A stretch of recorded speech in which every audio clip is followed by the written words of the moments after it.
Welcome to the Times of Israel's daily briefing. Today is January 11th, day 828 of the war.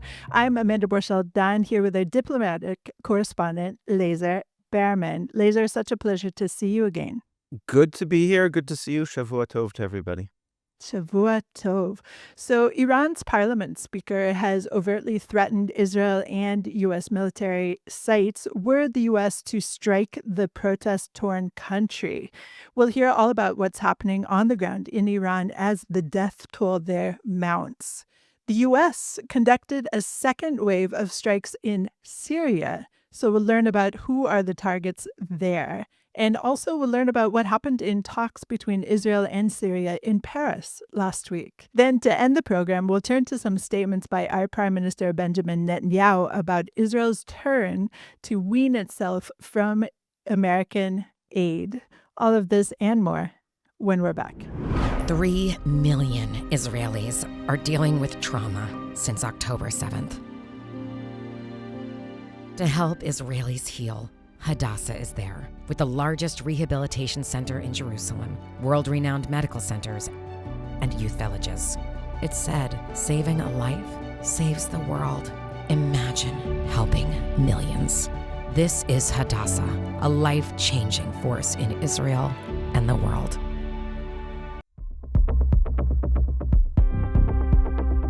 And we're back. I'm Amanda Borschel-Dan here with our diplomatic correspondent, Lazar Berman. Just after 8 p.m. on Thursday, Iran's theocracy pulled the plug on all of the internet and disconnected the Islamic Republic's 85 million people from the rest of the world. Nationwide protests are now in their second week in Iran, and we are hearing reports of a death toll of over 100, definitely, and possibly much, much more. So, Lazar, before we turn to any kind of Israel angle, let's talk about what seems to be happening in Iran right now. So like you said, the ability to know exactly what is happening is extremely limited, and that is by design. Now, these aren't the first protests that we've seen in the last decade and a half. You can go back to 2009 over stolen elections, and then another series, but most prominently in 2022, the Women Life Freedom over a Kurdish Iranian who was arrested over her hijab wearing. Those were bigger. Those were bigger than these. So our ability to understand exactly how big these protests are is limited. Certainly how many people died is extremely limited. I don't think anyone knows that. You see reports from opposition sources in the thousands, but it certainly seems like it's in the hundreds. The ability to get information out seems to mostly be coming from Iranians who are able to use something like Elon Musk's Starlink and sources like that. So it's limited. You do have international media, Western media talking to protesters in the country, but again, it's all piecing this together. And not only has the internet to the world been limited, which already has many limits in Iran anyway, but also the domestic intranet. So to make it harder for people to coordinate and to work together. So we know that there's been dozens of sites of separate protests. At least 60 have been identified, but it might be much bigger. The interesting And the protests were sparked by cost of living concerns, right? It wasn't some kind of theocratic opposition, meaning there's nobody, at least initially, it wasn't against the theocracy in Iran. It was basically, hey, let us be able to live here at a decent level, correct?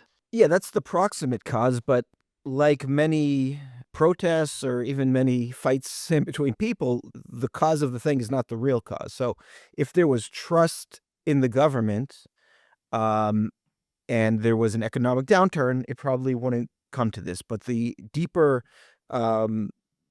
sources of this angry protest is that there is a corrupt, out of touch, theocratic elite that certainly does not have the best interests of the people in mind, but maybe even the opposite. And not only can they not supply us with electricity, water, and maintain a decent economy, but they can't even protect us, right? Because the justification of the regime was that you have all these threats from the outside, the evil Zionists, the U.S., even some Arab states, and we can protect you.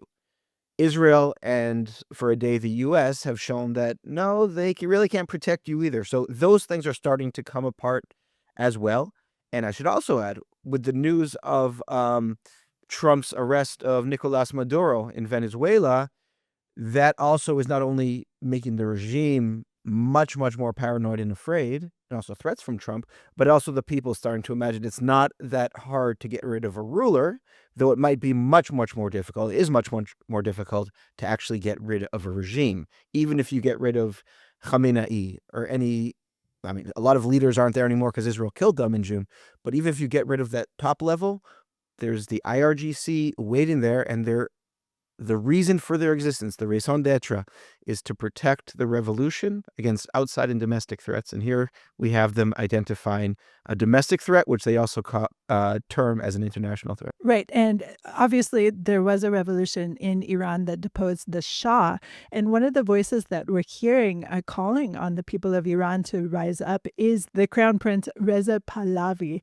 And it's interesting to me to hear him as a voice of leadership here, because for the past several decades, of course, he has had a presence, definitely on social media at least, but I never really heard him considered any kind of potential leader in the country. So what do you know about this? So I think if he would take a leadership role, it would be by default. He's got a lot of flaws. I mean, he's grown up in the U.S., basically, outside of Iran, but basically in the U.S., is not really able to direct things on the ground. So these are indeed protests without a unified leadership. But he is the most prominent figure who could potentially have people gather around him, even if he is so flawed. I think if he tries to come back and reinstitute the monarchy, that would not be very popular. But if he takes the banner of democracy and prosperity and not spending money on paying Hezbollah fighters when they should be providing for their citizens, that would give him more influence. Now, you see he has some influence because on Thursday, he told people to go out to the streets in massive numbers. And you saw the escalation in the protests over the weekend, including a tax ministry building being burned. So there certainly is new energy because of him, but I don't think anyone should assume that the people of Iran are in the streets to bring Reza Pahlavi back. I don't think that is what they want. Okay, so let's talk about the Israeli angle here. And as I mentioned at the top of the program, there was this overt threat against the occupied territory, which is how Iranian regime calls Israel. And obviously, we've also been seeing in the international protests here and there, Israeli flags among the protesters outside of Iran. So what do you make of this nexus? Yeah, so Iranian opposition has generally been extremely pro-Israel. Certainly the Iranian regime under the Shah was one of Israel's best friends in the world. So, the royalists are pro-Israel, and seeing the regime take blows as it has from Israel has certainly increased Israel's standing amongst international opposition movements. At the same time, it doesn't mean that the Iranians inside of Iran are necessarily looking for that, but they would probably want money to be spent inside the country and not on adventures defending Lebanese Shia necessarily, or in Iraq or in Yemen, and certainly not Hamas. Why do Iranian citizens have to suffer while money is being spent on a Sunni Palestinian group to kill Israelis? So that would be good news. But there is no guarantee that some democracy will replace, if the regime falls, that some democracy will replace it. It could be that the IRGC, which has a lot of power right now, muscles out or decides it's time to take control from a very old and frail supreme leader and pushes out the vestiges of democratic governance that they are. You have a president, you have a parliament, and it becomes even more extreme. So they still maintain a lot of money and a lot of weapons and a lot of forces. So there's no guarantee where this will go. There's also the possibility that it'll fracture into ethnic cantons. It's a very multi-ethnic place. It's only about 50% Persian. So this could go in a number of ways. Now, in terms of the possibility of a preemptive Iranian attack, I don't think they want to do that.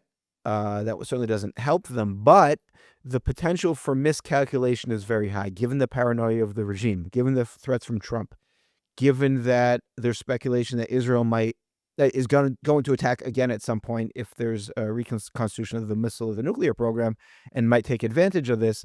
there's a lot of potential for misunderstanding, for saying, oh, we need to strike first because Israel's about to strike. So given the fragile nature of the regime, not necessarily that fragile, but that there are cracks showing, and the paranoia that is certainly there, there could be a lot of miscalculation, which could lead to some sort of armed conflict. What are you hearing on the Israeli side? I mean, just to lift the curtain slightly, you and I were trying to schedule something, and I mentioned, well, maybe there will be a war with Iran. And your response was something like, a war with Iran is always a possibility. And we reported overnight, I believe, that Israel is on highest alert in case of some kind of a strike from Iran. But again, aren't we always on highest alert in case of some kind of strike from Iran? No, not highest alert. I mean, there always has to be certain very serious precautions taken in terms of pilots who are ready to go, and air defenses, and people on the ground who can carry some things out. But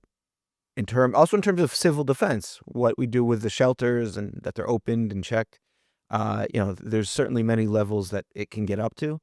So we haven't seen anything on the ground in terms of civil defense. No major changes there. There haven't been instructions to open up and clean out your shelters, which would be a significant development. But I'm sure in the defense establishment, they are taking the possibility of, again, a preemptive attack by a paranoid regime very seriously. All right, let's go to a short break. What if prayer doesn't work? This question strikes us as a distinctly modern one, an outgrowth of the slow disenchantment of the world.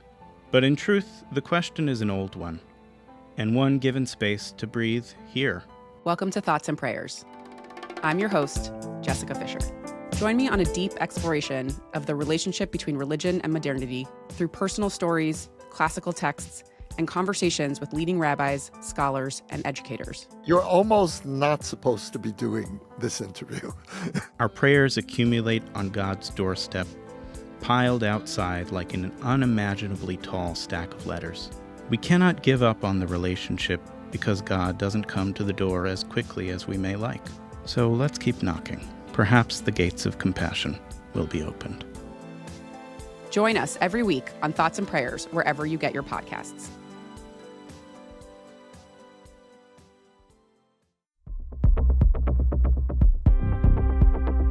I'm Amanda Borschel-Dan here with our diplomatic correspondent, Lazar Berman. Overnight, last night, the U.S. military said that it conducted strikes in Syria. This is the second time that the U.S. has targeted ISIS in Syria over a strike on U.S. military on December 13th. Now, obviously, the U.S. military is not under our purview, but one of the comments that I heard, I believe, coming out of the White House that really echoed many remarks that we're hearing here in Israel about Hamas is that I believe it was said something like, anytime, anywhere, we will strike those who harm us.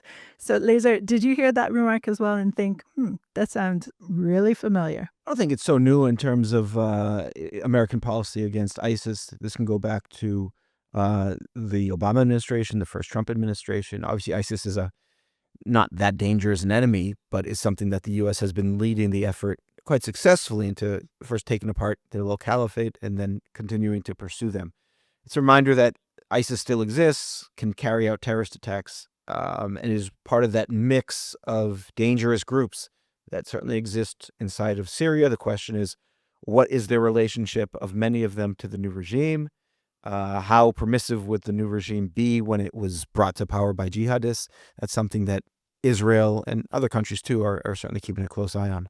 And what was interesting to me, of course, is that we've been discussing for the past year the interesting relationship between Trump and the new Syrian president, who, as you mentioned, was a jihadist. And I just wonder whether he was tipped off before these strikes in Syria. What do you think? I mean, is the U.S. just doing what it wants, or do you think there is some kind of coordination between the two leaders? I'd imagine there's coordination. Not necessarily between the leaders, but between the militaries. If the U.S. thought that Shara was on the side of ISIS, the cooperation wouldn't be as close as it's been. The idea is that he's a partner for getting rid of these groups, also getting rid of the Iranian influence, and trying to bring to some level of a unified, stable, and Syria that can start to rebuild and not threaten anyone around it. So I'd imagine there is coordination there indeed. We have talked several times on the podcast about the need for Syria to be stable and the decision over the decades to have a dictatorship on our border was one that Israel, begrudgingly swallowed because there was some stability in the country. And now we're, of course, seeing in Syria that there is still a lot of unrest. And indeed, Kurdish fighters are being transferred from Aleppo yesterday, probably today as well. So there is still a lot of fragility in terms of what's happening in Syria. So how is Israel dealing with that? And to put another layer on it, on Monday, Tuesday last week in Paris, there were talks between Israel and Syria. And was this something that was addressed? So first of all, I don't think Israel begrudgingly accepts dictatorships on its borders. I think Israel actually prefers that. As long as they're dictators, let's say in Egypt, like Sisi, who will protect Israel's interests and not be aggressive. Democracy, well, in the Arab world barely exists, but when the attempts towards some sort of partial democracy have often opened the door for some very hostile elements and certainly a lot of instability. So stability, strong men, we don't care what happens in terms of human rights in the country. We care about them keeping our borders quiet. The talks last week are basically pushed by the U.S. Israel's goes along. There's things that we can get from that, but the Trump administration has put some new backing into these talks. They were held in Paris. France didn't participate, but Tom Barrack, who's the U.S. envoy to Syria, was there. He was mediating. It seemed to be actually pretty productive and pretty positive in terms of people I spoke to after. And what came out was that they're going to meet much more often, and they're going to establish some mechanisms for avoiding unintentional conflict, de-escalation, even sharing some intelligence. So it seems like there is some groundwork being laid. And of course, the big goal in the medium term or near or medium term is to get to some sort of security agreement on the border, to get most of IDF troops to pull out, to stop Israeli attacks inside the country, to guarantee safety for the Druze in southern Syria.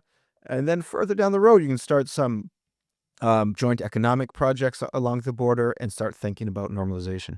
Okay, so the U.S. gives, I'm putting in quotes, some $3.8 billion every year. And that's mostly in the form of subsidies to buy American-made arms. And coincidentally, my daughter and I were talking, she's a commander in the IDF, and we were wondering, how much is the gun that she carries around worth? And we did a little Googling, and we came up with 60 to 70,000 shekels just for the gun that she is carrying, not to mention the gun that her twin brother, which is a much better weapon, which obviously would cost a lot more. But these weapons were purchased with U.S. money from the U.S. Did you say 60 to 70,000 shekels for a gun? For an M16. Okay, that's according to a bit of Googling that I did. So, okay, you doubt it. And as she pointed out, these guns are used by gazillion million soldiers always. So it's not as if it's a new weapon that she's carrying around, far from it. But in any case, put that to the side, and listeners, please weigh in if I am completely off base with my Googling. It's possible. It happens. But in any case, that is according to the $3.8 billion that Israel receives and basically buys weapons from the U.S. with, was agreed upon in 2018. And this agreement is set to expire in 2028. And we're hearing from our Prime Minister, Benjamin Netanyahu, that he doesn't necessarily think that Israel should renegotiate for the full amount. So this comes on the heels of other announcements that he's made, of course, that Israel must begin weapons productions, things of that nature. So Lazar, sort things out here. What are you seeing in this thicket of mess? Sure. So there's two vectors that are coming together here. First is what has happened since October 7th, especially under the Biden administration, that because of Israel's dependence on U.S. weapons, that gave a lot of leverage to the U.S. government over what Israel does on the battlefield. So the idea is that Israel needs to have more domestic arms production, especially things like tank shells, artillery shells, and can't be dependent. It has to reduce the amounts of serious leverage that foreign governments have over Israel. There was also some European boycotts as well, of course. So that's number one. Number two, and this is probably more important, is the long-term U.S.-Israel relationship. In terms of people that don't like Israel, especially on the right, even if they don't not like Israel, but they have no particular warm feelings toward Israel, they say, why we'd rather spend $3.8 billion in America, and why is this money going to the Middle East? We don't care what happens to Israel. They have a good economy, very good economy, let them pay for themselves. So the idea is that if or when the new MOU is signed, first of all, it's signed under the Trump administration for as long as possible, since we don't know what will happen. It's unlikely, it's quite possible that a not-so-friendly Democrat or Republican will be the next president. Let's get it sealed down from, let's say, from 10 years to 20 years, and let's make it as America first, quote-unquote, friendly as possible. So instead of just money going to Israel, even though much of it gets spent back in America, it'll be joint projects. It won't look bad on paper, and as much benefit as possible for the U.S. taxpayer and for the U.S. military. So those two things are coming together, and it seems like Netanyahu is serious about it. The defense budget is huge. It's I think in the $36 billion or so, and the defense ministry budget is $29 billion. So if you're talking about $3.8 billion, it's not the bulk of the budget at all. And as Israel's economy continues to grow, it can be reduced in many ways. So again, reshaping this so it's a lot of joint R&D that'll benefit both countries seems to be the direction that a lot of this money is going to go into. Right, but aren't there several things that Israel can only purchase from the U.S., such as, fighter jets? Isn't that only coming from the U.S.? So how would you square that circle? So that doesn't have to come from U.S. aid. That can be Israel purchasing it, just like Italy purchases it. These things are expensive, but again, the budget is big. Israel's economy is growing, and that is a priority for spending in the foreseeable future. So, the access is the result of American pro-Israel policies, but it doesn't have to come from money that the U.S. has given in aid. Now, there's also a question of Egypt, because it's the second largest recipient, and that is a question as well. And we certainly want American money to continue to go into Egypt and keeping the relationship stable. And there will also probably be an effect on U.S. industry, since most of the money gets spent on U.S. defense industry. That certainly isn't something that Israel wants to be harming, and that point needs to be made as well. So there is an interest there for the aid to keep going, but it certainly needs to be restructured. You don't think that Israel gets to jump the line because the money it's spending is essentially U.S. dollars going back into the U.S. economy? No, because if someone's buying a F-35 from their own money, that's also money going back into the U.S. economy. That wouldn't change anything. The considerations are much more security, diplomatic than the form of the aid that's coming in. Okay, very interesting. We have much more to discuss on this particular topic, and I hope we will very soon. Indeed. Lazar, thank you so much for joining me today. Thank you. Thanks for listening to the Times of Israel's Daily Briefing. Please check out another installment tomorrow. This episode was produced by Ari Schlacht and the Podwaves. If you have any questions or comments about this or any other episode, please drop us an email to podcast@timesofisrael.com. Until tomorrow. Shalom.